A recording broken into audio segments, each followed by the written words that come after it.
കണ്ണൂർ ജില്ലയെ അക്ഷരാർത്ഥത്തിൽ ഇളക്കിമറിച്ച സംഭവം. കണ്ണൂർ ജില്ലയിലെ ഇരിട്ടിയിൽ കുമാർ എന്ന യുവാവ് തന്റെ തൊടിയിലേക്ക് വെള്ളം തുറന്നുവിടുന്നതിനായി രാവിലെ 6:30 മണിയോടുകൂടി പാടത്തുകൂടി നടന്നു പോകുന്ന സമയത്താണ് തൊട്ടടുത്തുള്ള കിണറ്റിൽ നിന്നും മാരകമായി ദുർഗന്ധം വമിക്കുന്നതായി അനുഭവപ്പെട്ടത്. കാട്ടുപന്നിയോ മറ്റോ ചത്തുകിടക്കുന്നതാവുമെന്ന് വിചാരിച്ച് കുമാർ കിണറ്റിലേക്ക് നോക്കി. ഒരു നോട്ടം മാത്രമേ കുമാറിന് നോക്കാൻ കഴിഞ്ഞുള്ളൂ.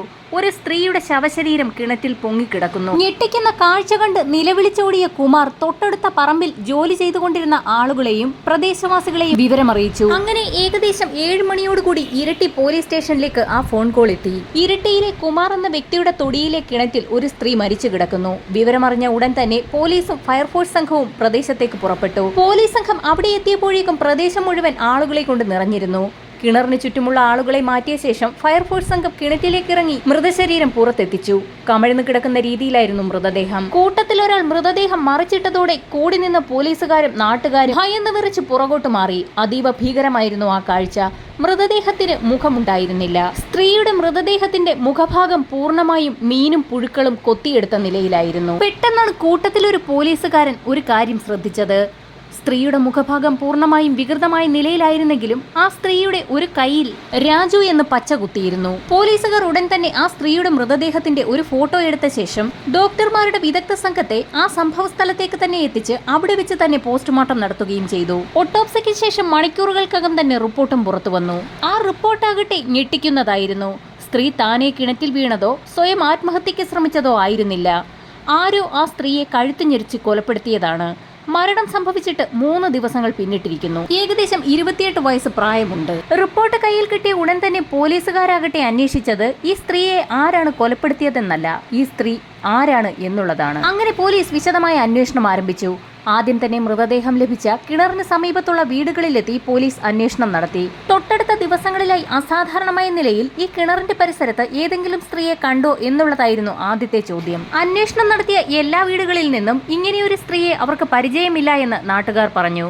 ഫോട്ടോ കാണിച്ച ശേഷം പോലീസ് അന്വേഷിച്ചെങ്കിൽ പോലും അവർക്കാർക്കും തന്നെ ആ സ്ത്രീയെ അറിയില്ല എന്നുള്ള മറുപടിയാണ് പോലീസിന് ലഭിച്ചത്. ആദ്യഘട്ട അന്വേഷണത്തിൽ നിരാശ തോന്നിയ പോലീസ് ഉടൻ തന്നെ ജില്ലയിലെ മറ്റുള്ള പോലീസ് സ്റ്റേഷനുകളിലേക്ക് ഏകദേശം 28 വയസ്സ് പ്രായം തോന്നിക്കുന്ന ഒരു സ്ത്രീയെ കാണാതായത് സംബന്ധിച്ചുള്ള എന്തെങ്കിലും പരാതികൾ രജിസ്റ്റർ ചെയ്തിട്ടുള്ളതായി വിവരമുണ്ടോ എന്ന് അന്വേഷിച്ചു. അതിലും നിരാശയായിരുന്നു ഫലം. അങ്ങനെയൊരു മിസ്സിംഗ് കേസ് തൊട്ടടുത്ത ദിവസങ്ങളിലൊന്നും രജിസ്റ്റർ ചെയ്യപ്പെട്ടിട്ടില്ല എന്ന് മറ്റുള്ള പോലീസ് സ്റ്റേഷനുകളിൽ നിന്നും വിവരം ലഭിച്ചു. അങ്ങനെ ഇരിട്ടി ഗ്രാമത്തിന് തൊട്ടടുത്തുള്ള മറ്റുള്ള ഗ്രാമങ്ങളിലേക്കും അന്വേഷണം വ്യാപിപ്പിച്ചു. തൊട്ടടുത്തുള്ള ഗ്രാമങ്ങളിലെത്തി വീടുകൾ കയറിയിറങ്ങിയും റോഡുകളിൽ കണ്ട ആളുകളോടുമൊക്കെ ഫോട്ടോ കാണിച്ച് പോലീസ് അന്വേഷണം നടത്തി. അങ്ങനെ അവിടെ ഒരു ക്ഷേത്ര പരിസരത്ത് ഒരു ഭിക്ഷക്കാരൻ ഇരിക്കുന്നത് കണ്ട് പോലീസ് വെറുതെ അയാളെയും ആ ഫോട്ടോ ഒന്ന് കാണിച്ചു. എന്നാൽ ആ ഫോട്ടോ കണ്ട ഉടനെ തന്നെ ഈ സ്ത്രീയെ തനിക്ക് പരിചയമുണ്ടെന്ന് ഭിക്ഷക്കാരൻ പറയുന്നു. പോലീസുകാർ ഫോട്ടോയിൽ കാണിച്ച സ്ത്രീ ഇടയ്ക്കിടയ്ക്ക് ആ ക്ഷേത്രത്തിൽ വരുന്നത് പതിവായിരുന്നു. അങ്ങനെ വരുമ്പോഴെല്ലാം തന്നെ ആ സ്ത്രീ തനിക്ക് ഭിക്ഷ തരാറുമുണ്ടായിരുന്നു. അങ്ങനെയാണ് അവരുടെ കയ്യിൽ രാജു എന്ന് പച്ച കുത്തിയിരിക്കുന്നത് അയാൾ ശ്രദ്ധിക്കുന്നത്. സ്ത്രീയോടൊപ്പം 2 കുട്ടികളും ക്ഷേത്രത്തിലേക്ക് വരാറുണ്ടായിരുന്നുവെന്നും അയാൾ പോലീസിന് മൊഴി നൽകി. ഭിക്ഷക്കാരനിൽ നിന്നും ഇത്രയും വിവരങ്ങൾ ലഭിച്ച പോലീസ് ഉടൻ തന്നെ ആ സ്ത്രീയുടെ ഫോട്ടോ ആ ക്ഷേത്ര പരിസരത്തും തൊട്ടടുത്തുള്ള കടകളിലുമൊക്കെ ഉള്ളവരെ കാണിച്ചു. അങ്ങനെ നടത്തിയ അന്വേഷണത്തിൽ നിന്നും സ്ത്രീയും 2 കുട്ടികളും അവിടെ തൊട്ടടുത്തൊരു വീട്ടിൽ വാടകയ്ക്ക് താമസിക്കുകയായിരുന്നു എന്നുള്ള വിവരം കൂടി പോലീസിന് ലഭിച്ചു. എന്നാൽ വീട് പൂട്ടിയ നിലയിലായിരുന്നു. ഉടൻ തന്നെ ആ വീടിന്റെ ഹൗസ് ഓണറുമായി പോലീസുകാർ ഫോണിൽ ബന്ധപ്പെടുകയും ഉടൻ തന്നെ വീടിന്റെ ഡ്യൂപ്ലിക്കേറ്റ് താക്കോലുമായി എത്തി വീട് പരിശോധന നടത്തണമെന്നും ആവശ്യപ്പെട്ടു. അയാൾ പോലീസ് പറഞ്ഞതനുസരിച്ച് താക്കോലുമായി എത്തിയ ശേഷം പോലീസിന് വീട് തുറന്നുകൊടുത്തു. അങ്ങനെ പോലീസ് വിശദമായ തിരച്ചിൽ ആരംഭിച്ചു. ഇതോടൊപ്പം തന്നെ ഹൗസ് ഓണറെയും ചോദ്യം ചെയ്തു. അയാളെ ചോദ്യം ചെയ്തതിൽ നിന്നും ഈ സ്ത്രീയുടെ പേര് ശോഭ എന്നാണെന്നും ഈ വീട്ടിൽ താമസിക്കാൻ വരുമ്പോൾ ഇവരോടൊപ്പം ഇവരുടെ 6 വയസ്സുള്ള മകനും 3 വയസ്സുള്ള ഒരു മകളും 40 വയസ്സുള്ള ഇവരുടെ ഏട്ടൻ മഞ്ജുനാഥും ഉണ്ടായിരുന്നു എന്നാണ്. താമസിക്കാൻ വരുന്ന സമയത്ത് ഹൗസ് ഓണറിനോട് മഞ്ജുനാഥ് എന്ന അവരുടെ ഏട്ടൻ പറഞ്ഞിരുന്നത് ശോഭയും ശോഭയുടെ ഭർത്താവ് രാജുവും കുട്ടികളും നേരത്തെ കർണാടകയിലായിരുന്നു താമസിച്ചിരുന്നത്. ഇവർ തമ്മിൽ പലപ്പോഴും വഴക്കായിരുന്നു. ഇങ്ങനെയാണ് ഒന്ന് മാറി നിൽക്കണമെന്ന് അവൾ ആവശ്യപ്പെട്ടത് പ്രകാരം ഇവളെയും കുട്ടികളെയും കൂട്ടി താൻ കേരളത്തിലേക്ക് എത്തിയതെന്നുമായിരുന്നു. ഇത്രയും പറഞ്ഞ ശേഷം മഞ്ജുനാഥ് 2 മാസത്തെ വാടക തുക അഡ്വാൻസായി ഹൗസ് ഓണർക്ക് നൽകുകയും ചെയ്തു. ഒപ്പം അയാൾ തന്റെ ഫോൺ നമ്പറും നൽകിയിരുന്നു. അയാളും കർണാടകത്തിലാണ് താമസമെന്നും എന്തെങ്കിലും പൈസയുടെ ആവശ്യം വന്നാൽ അയാളെ ഈ ഫോൺ നമ്പറിൽ ബന്ധപ്പെടണമെന്നും അറിയിച്ചു. വാടക നൽകാൻ സമയമാകുമ്പോൾ ഹൗസ് ഓണർ പറയുന്നത് പ്രകാരം എല്ലാ മാസവും കൃത്യമായി മഞ്ജുനാഥ് ഹൗസ് ഓണറിന്റെ ബാങ്ക് അക്കൗണ്ടുകളിലേക്ക് വാടക നൽകുന്നത് പതിവായിരുന്നു. അങ്ങനെ മാസങ്ങൾ കടന്നുപോയി. പതുക്കെ പതുക്കെ അക്കൗണ്ടിലേക്ക് വാടക എത്താതെയായി. ഹൗസ് ഓണർ മഞ്ജുനാഥിന്റെ ഫോൺ നമ്പറിലേക്ക് വിളിച്ചെങ്കിലും അയാളെ കിട്ടുന്നുണ്ടായിരുന്നില്ല. വാടക ലഭിക്കാതെയായതോടെ വിവരം ശോഭയെ അറിയിക്കുകയും തന്റെ വാടക കൃത്യമായി തരണമെന്നും ആവശ്യപ്പെട്ടു. എന്നാൽ ശോഭയ്ക്ക് പണം അയച്ചു തരുന്നത് മഞ്ജുനാഥിന്റെ ഭാര്യയ്ക്ക് ഇഷ്ടമല്ലാത്തതിനാലാണ് അയാൾ ഇപ്പോൾ വാടക തരാത്തതെന്നായിരുന്നു ശോഭ ഹൗസ് ഓണറിനെ അറിയിച്ചത്. തുടർന്നും വാടക കിട്ടാതായതോടെ ഹൗസ് ഓണർ ശോഭ മരിക്കുന്നതിന് ഏകദേശം 20 ദിവസങ്ങൾക്ക് മുൻപ് ശോഭയ്ക്ക് വാടകയ്ക്ക് നൽകിയ വീട്ടിലെത്തി ബഹളം വെച്ചു. അവരുടെ സാധനങ്ങളെല്ലാം എടുത്ത് പുറത്തിടാനും ആരംഭിച്ചു. എത്രയും വേഗം വീട് ഒഴിഞ്ഞു തരണമെന്നും ആവശ്യപ്പെട്ടപ്പോൾ ശോഭ ഒരു ദിവസത്തെ അവധി കൂടി ഹൗസ് ഓണറിനോട് ആവശ്യപ്പെട്ടു. വാടക പൂർണ്ണമായും തീർത്തു തരാമെന്നും അവർ പറഞ്ഞ കാര്യങ്ങൾ ഉൾപ്പെടെ എല്ലാ കാര്യവും ഹൗസ് ഓണർ പോലീസിനോട് വിശദീകരിച്ചു. അങ്ങനെ പോലീസുകാർ ഹൗസ് ഓണറിന്റെ കയ്യിൽ നിന്നും മഞ്ജുനാഥിന്റെ മൊബൈൽ നമ്പർ എഴുതി വാങ്ങിക്കുകയും വാടക വീട്ടിലെ പരിശോധന തുടരുകയും ചെയ്തു. അങ്ങനെ പരിശോധനകൾക്കിടയിലാണ് വാടക വീടിന്റെ ഭിത്തിയിൽ തൂക്കിയിട്ടിരിക്കുന്ന ഒരു ഫോട്ടോ പോലീസുകാരുടെ ശ്രദ്ധയിൽപ്പെട്ടത്. ആ ഫോട്ടോയിൽ ശോഭയും അവരുടെ 2 കുട്ടികളും കൂടെ ഒരു ചെറുപ്പക്കാരനും ഉണ്ടായിരുന്നു. അത് ശോഭയുടെ ഭർത്താവ് രാജുവാണെന്ന് പോലീസ് ഉറപ്പിച്ചു. തുടർന്ന് ഈ ഫോട്ടോയുമായി തൊട്ടടുത്തുള്ള പ്രദേശങ്ങളിലും വീടുകളിലും കയറിയിറങ്ങി അവരോടൊക്കെ തന്നെ ഈ ഫോട്ടോയിലുള്ള ആളെ ഇതിനു മുൻപ് ഈ വീട്ടിലേക്ക് എത്തുന്നതായി നിങ്ങൾ കണ്ടിട്ടുണ്ടോ എന്ന് അന്വേഷിച്ചു. എന്നാൽ അവിടെയുള്ളവരും ഹൗസ് ഓണർ വരെയും പറഞ്ഞത് ഇങ്ങനെയൊരാൾ ഇതുവരെ ഈ വീട്ടിലേക്ക് വന്നിട്ടേ ഇല്ല എന്നായിരുന്നു. അങ്ങനെ ഹൗസ് ഓണർ നൽകിയ മൊബൈൽ നമ്പറിൽ നിന്നും പോലീസുകാർ മഞ്ജുനാഥിനെ വിളിക്കുകയും അതുവരെ സംഭവിച്ച കാര്യങ്ങളൊക്കെ തന്നെ അയാളോട് സംസാരിക്കുകയും ചെയ്തു. എന്നാൽ അയാൾ പറഞ്ഞ മറുപടിയാകട്ടെ രാജു എന്നത് ശോഭയുടെ ഭർത്താവ് തന്നെയാണെന്നും ഒരുപക്ഷെ അയാൾ തന്നെയാവും ശോഭയെ കൊലപ്പെടുത്തിയ ശേഷം കുട്ടികളെയും കൊണ്ട് കടന്നു കളഞ്ഞതെന്നുമായിരുന്നു. രാജുവാണ് ശോഭയെ കൊലപ്പെടുത്തിയതെന്ന് എന്തടിസ്ഥാനത്തിലാണ് താങ്കൾ പറയുന്നതെന്ന് പോലീസുകാർ മഞ്ജുനാഥിനോട് ചോദിച്ചു. രാജു ഒരു മദ്യപാനിയും വീട് നോക്കാത്ത ആളാണെന്നും നേരത്തെ ഇവർ കർണാടകയിൽ ഒരുമിച്ച് താമസിക്കുന്ന സമയത്ത് തന്നെ രാജു സ്ഥിരമായി മദ്യപിച്ച് വീട്ടിലെത്തി ശോഭയുമായി വഴക്കുണ്ടാകാറുണ്ടെന്നും വഴക്കിന് ശേഷം പിണങ്ങിപ്പോകുന്ന രാജു 7-8 ദിവസങ്ങൾക്ക് ശേഷമാണ് തിരികെ മടങ്ങിയെത്താറുള്ളതെന്നും അയാൾ പറഞ്ഞു. അങ്ങനെ രാജുവിന്റെ ഉപദ്രവം സഹിക്കവയ്യാതെയാണ് ശോഭയുടെ ആവശ്യപ്രകാരം ശോഭയെയും കുട്ടികളെയും കൊണ്ട് താൻ കേരളത്തിലെത്തി ഇവിടെ ഒരു വീട് വാടകയ്ക്കെടുത്ത് അവരെ ഇവിടെ താമസിപ്പിച്ചതെന്നും അയാൾ വ്യക്തമാക്കി. എന്നാൽ ശോഭയെയും കുട്ടികളെയും കാണാതായതോടെ അവർ എവിടെയാണെന്ന് പറഞ്ഞു തരണമെന്ന് ആവശ്യപ്പെട്ടുകൊണ്ട് രാജു മഞ്ജുനാഥിനെ സമീപിച്ചിരുന്നു.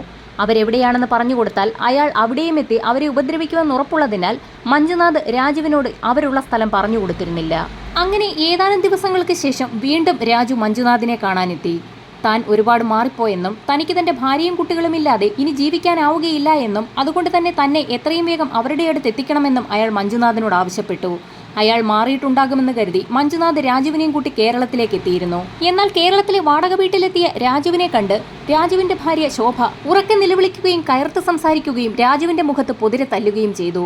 എന്നാൽ ദേഷ്യം വന്ന രാജു തനിക്ക് തന്റെ മക്കളെ വേണമെന്നും ശോഭയെ ഇല്ലാതാക്കിയിട്ടാണെങ്കിലും തന്റെ മക്കളെയും കൊണ്ട് ഇവിടെ നിന്നും പോകുമെന്നും ഒരു വെല്ലുവിളി നടത്തി. ഈ കാര്യങ്ങളും മഞ്ജുനാഥ് പോലീസിനോട് വ്യക്തമാക്കി. ഇത്രയും കാര്യങ്ങൾ മഞ്ജുനാഥിൽ നിന്നും അറിഞ്ഞ പോലീസ് രാജുവിനെ തേടി കർണാടകത്തിലെ ടുംകൂറിലേക്ക് യാത്ര തിരിച്ചു. അവിടെ എത്തി ടുംകൂർ പോലീസിന്റെ സഹായത്തോടുകൂടി രാജു താമസിച്ചിരുന്ന വീട് കണ്ടെത്തിയെങ്കിലും അയാൾ അവിടെ ഉണ്ടായിരുന്നില്ല. തൊട്ടടുത്തുള്ള പരിസരവാസികളോടും ബന്ധുക്കളോടും രാജുവിനെ പറ്റി ചോദിച്ചെങ്കിലും ഒരു വിവരവും ലഭിച്ചില്ല. അങ്ങനെ രാജുവിന്റെ സുഹൃത്തുക്കളെ കണ്ട് ചോദ്യം ചെയ്യാൻ പോലീസ് തീരുമാനിച്ചു. സുഹൃത്തുക്കളെ കണ്ട് ചോദ്യം ചെയ്തതിൽ നിന്നും ചില വിവരങ്ങൾ പോലീസിന് ലഭിച്ചു. കൂട്ടത്തിൽ രാജുവിന്റെ ഉറ്റ സുഹൃത്തായ ഒരാൾ ചില കാര്യങ്ങൾ പോലീസിനോട് പറഞ്ഞു. രാജുവിന്റെ ഭാര്യ ശോഭയ്ക്ക് ഒരു രഹസ്യ ബന്ധമുണ്ടായിരുന്നു. രാജു പുറത്തേക്ക് പോകുന്ന സമയത്തെല്ലാം ഏകദേശം 45 വയസ്സ് തോന്നിക്കുന്ന അയാൾ ഓട്ടോയിൽ ഇവിടേക്കെത്തും. പലപ്പോഴും അയാളെ താൻ നേരിൽ കണ്ടിട്ടുണ്ടെന്നും ആ സുഹൃത്ത് പറഞ്ഞു. ഇത് പതിവായതോടെ ഇക്കാര്യം രാജുവിനെ അറിയിച്ചെങ്കിലും ആദ്യഘട്ടത്തിലൊന്നും തന്നെ അയാൾ ശോഭയെ സംശയിച്ചിരുന്നില്ല. എങ്കിലും രഹസ്യമായി ശോഭയെ നിരീക്ഷിക്കാൻ അയാൾ തീരുമാനിച്ചു. അങ്ങനെ ഒരു ദിവസം പുറത്തേക്ക് പോകുകയാണെന്നും പറഞ്ഞ് രാജു വീട്ടിൽ നിന്നിറങ്ങി തൊട്ടടുത്ത് ഒളിച്ചിരുന്നു. ഈ സമയത്ത് തന്നെ 45 വയസ്സ് പ്രായം തോന്നിക്കുന്ന ഒരാൾ ഓട്ടോയിലെത്തുകയും രാജുവിന്റെ വീടിനുള്ളിലേക്ക് കടക്കുകയും ചെയ്തു. അങ്ങനെ വീടിനുള്ളിൽ നിന്ന് ശോഭയെയും 45-കാരനായ ആ അജ്ഞാതനെയും രാജു പിടികൂടി. അന്ന് വൈകിട്ട് തന്നെ സുഹൃത്തിന്റെ വീട്ടിലെത്തിയ രാജു ഇനി താൻ മദ്യപിക്കില്ല എന്നും കുടുംബം നോക്കുമെന്നും പറഞ്ഞതിന് ശേഷം അവിടെ നിന്നും പോയി.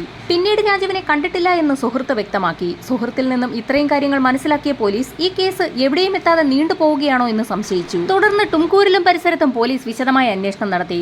രാജുവിനും ഒരുപക്ഷെ എന്തെങ്കിലും സംഭവിച്ചു കാണുമോ എന്ന് പോലും പോലീസ് സംശയിച്ചു. കുറെ നാളുകളായി രാജുവിനെ ആരും തന്നെ കണ്ടിരുന്നില്ല. അതുകൊണ്ട് തന്നെ അജ്ഞാതമായി കൊല്ലപ്പെട്ട നിലയിൽ ആരുടെയെങ്കിലും മൃതദേഹം എവിടെ നിന്നെങ്കിലും ലഭിക്കുന്നുണ്ടോ എന്നുള്ള വിവരം അറിയിക്കണമെന്ന് കേരള പോലീസ് കർണാടക പോലീസിന് നിർദ്ദേശം നൽകി. അങ്ങനെയിരിക്കെ ഒരു ദിവസം ടുംകൂരിലെ ഒരു കാട്ടിൽ നിന്നും ഏകദേശം 35 വയസ്സ് പ്രായം തോന്നിക്കുന്ന ഒരാളുടെ മൃതദേഹം കത്തിക്കരിഞ്ഞ നിലയിൽ കണ്ടെത്തിയെന്നുള്ള വിവരം കേരള പോലീസിന് ലഭിച്ചു. ഇതോടൊപ്പം തന്നെ ശോഭയുടെ അജ്ഞാത കാമുകനെക്കുറിച്ചും പോലീസ് ടുംകൂരിലെ ഓട്ടോ സ്റ്റാൻഡുകളിലൊക്കെ തിരക്കി. അങ്ങനെ ഒരു ദിവസത്തെ അന്വേഷണത്തിൽ ഞെട്ടിക്കുന്ന ഒരു വിവരം ഒരു ഓട്ടോക്കാരനിൽ നിന്നും പോലീസുകാർക്ക് ലഭിച്ചു. 45 വയസ്സ് പ്രായം തോന്നിക്കുന്ന ഒരാളെ താനായിരുന്നു സ്ഥിരമായി ഓട്ടോറിക്ഷയിൽ ശോഭയുടെ വീടിനടുത്ത് കൊണ്ടുവിടാറുള്ളതെന്ന് അയാൾ മൊഴി നൽകി. എന്നാൽ അയാളുടെ പേര് കേട്ട പോലീസ് അക്ഷരാർത്ഥത്തിൽ നടുങ്ങിപ്പോയി. അതെ, മഞ്ജുനാഥ് എന്നായിരുന്നു ആ പേര്. ശോഭയുടെ ഏട്ടനെന്ന് പോലീസുകാർക്ക് സ്വയം പരിചയപ്പെടുത്തി കൊടുത്ത മഞ്ജുനാഥിനെയായിരുന്നു ഓട്ടോക്കാരൻ സ്ഥിരമായി അവിടെ കൊണ്ടുവിട്ടുകൊണ്ടിരുന്നത്. ഇതോടൊപ്പം തന്നെ മറ്റൊരു കാര്യം കൂടി ആ ഓട്ടോ ഡ്രൈവർ പറഞ്ഞു. ഒരു ദിവസം തന്റെ ഓട്ടോ എന്ന് വേണമെന്ന് പറഞ്ഞ് മഞ്ജുനാഥ് ഓട്ടോറിക്ഷ വാങ്ങിക്കൊണ്ടുപോവുകയും പിറ്റേ ദിവസം വളരെ നല്ലതായി കഴുകി വൃത്തിയാക്കിയ നിലയിൽ ആ ഓട്ടോ തിരികെ കൊണ്ട് കൊടുക്കുകയും ചെയ്തിരുന്നു എന്ന്. വേസ്റ്റ് വെള്ളം ഓട്ടോയിൽ വീണതുകൊണ്ടാണ് അത് കഴുകി വൃത്തിയാക്കിയതെന്നായിരുന്നു അന്ന് മഞ്ജുനാഥ് അയാളോട് പറഞ്ഞിരുന്നത്. ഇതിൽ നിന്നെല്ലാം പോലീസിന് മനസ്സിലായി എല്ലാത്തിന്റെയും ഉത്തരവാദി മഞ്ജുനാഥ് തന്നെയാണെന്ന്. അങ്ങനെ അറിഞ്ഞ സത്യങ്ങളെല്ലാം മറച്ചുവെച്ചുകൊണ്ട് പോലീസ് രഹസ്യമായി മഞ്ജുനാഥിന്റെ വീട്ടിലെത്തി അയാളെ അറസ്റ്റ് ചെയ്ത് പോലീസ് സ്റ്റേഷനിലേക്ക് കൊണ്ടുപോയി ചോദ്യം ചെയ്യൽ ആരംഭിച്ചു. ആദ്യഘട്ടത്തിലൊന്നും മഞ്ജുനാഥിന്റെ വായിൽ നിന്നും ഒന്നും വീണില്ല. പിന്നീട് പോലീസ് മുറിയിൽ ചോദ്യം ചെയ്യൽ ആരംഭിച്ചതോടുകൂടി മഞ്ജുനാഥ് പലതും പറഞ്ഞു തുടങ്ങി. ശോഭയുടെയും മഞ്ജുനാഥിന്റെയും രഹസ്യബന്ധം പറഞ്ഞ രാജുവിനെ വകവരുത്താൻ ഇരുവരും കൂടി ചേർന്ന് തീരുമാനിക്കുന്നു. അങ്ങനെ ഒരു ദിവസം വൈകുന്നേരം തനിക്ക് ശക്തമായ വയറുവേദന എടുക്കുന്നെന്നും ഉടൻ തന്നെ ഹോസ്പിറ്റലിൽ എത്തിക്കണമെന്നും ശോഭ രാജുവിനോട് ആവശ്യപ്പെട്ടു.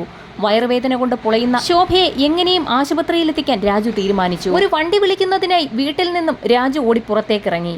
ഈ സമയത്ത് എല്ലാ കാര്യങ്ങളും മുൻകൂട്ടി തീരുമാനിച്ചുകൊണ്ട് മഞ്ജുനാഥ് ഓട്ടോയുമായി വീടിന്റെ വെളിയിൽ കാത്തുകിടക്കുന്നുണ്ടായിരുന്നു. ഓട്ടോ ഡ്രൈവർ ആരാണെന്ന് പോലും നോക്കാതെ രാജു ഉടൻ തന്നെ ശോഭയെടുത്ത് ആ ഓട്ടോയിലേക്ക് കയറ്റി ഒരാശുപത്രിയിലേക്ക് കൊണ്ടുവിടാൻ ആവശ്യപ്പെട്ടു. അങ്ങനെ അവർ യാത്ര തുടങ്ങി. ഓട്ടോയിലിരുന്ന് ഉറക്കെ നിലവിളിച്ചു കരയുന്ന ശോഭയെ മാത്രമായിരുന്നു രാജു ശ്രദ്ധിച്ചത്. കുറെ നേരത്തിന് ശേഷം രാജു പുറത്തേക്ക് നോക്കിയപ്പോൾ ഏതോ ഒരു കൊടുങ്കാട്ടിലേക്ക് എത്തിയതായിട്ടാണ് മനസ്സിലായത്. ഇതെവിടേക്കാണ് നിങ്ങൾ പോകുന്നത് എന്ന് ഓട്ടോക്കാരനോട് ചോദിച്ചത് ഉടനെ ഓട്ടോക്കാരൻ ഓട്ടോ നിർത്തി. എന്നിട്ട് പുറത്തേക്കിറങ്ങി.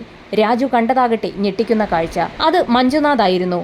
ഉടൻ തന്നെ രാജു ചാടി പുറത്തിറങ്ങിയ രാജുവിനെ മഞ്ജുനാഥ് അടിച്ചു വീഴ്ത്തി. ശേഷം ഓട്ടോയിൽ നിന്നൊരു കയറെടുത്ത് രാജുവിന്റെ കഴുത്തിൽ മുറുക്കി തുടങ്ങി. ശക്തമായ വയറുവേദനയാണെന്ന് പറഞ്ഞ ശോഭയും ഉടൻ തന്നെ ഒരു കൂസലുമില്ലാതെ ഓട്ടോയ്ക്ക് പുറത്തേക്ക് വന്നു. അങ്ങനെ ഇരുവരും ചേർന്ന് കയർ കഴുത്തിൽ മുറുക്കി രാജുവിനെ കൊലപ്പെടുത്തി. ശേഷം ശോഭ ഓട്ടോയിൽ നിന്നും പെട്രോൾ എടുത്തുകൊണ്ടുവന്ന് രാജുവിന്റെ ശരീരത്തിലാകെ ഒഴിച്ചു. അവർ ഇരുവരും ചേർന്ന് രാജുവിന്റെ ശരീരം കത്തിച്ചു. ഈ സംഭവത്തിന് ശേഷമായിരുന്നു മഞ്ജുനാഥ് ശോഭയെ കേരളത്തിലേക്ക് കൊണ്ടുവന്ന് അവിടെ ഒരു വാടക വീടെടുത്ത് താമസിപ്പിച്ചത്. ഇടയ്ക്കിടയ്ക്ക് മഞ്ജുനാഥ് കേരളത്തിലേക്ക് എത്തി ഇവരെ കാണുന്നത് പതിവായിരുന്നു. അങ്ങനെ കുറെ നാളുകൾക്ക് ശേഷം നിലവിൽ ഒരു ഭാര്യയും 3 മക്കളുമുള്ള മഞ്ജുനാഥ് സാമ്പത്തികമായി തകർന്നു തുടങ്ങി. ഇങ്ങനെയാണ് വാടക കൊടുക്കുന്നതും മുടങ്ങിയത്.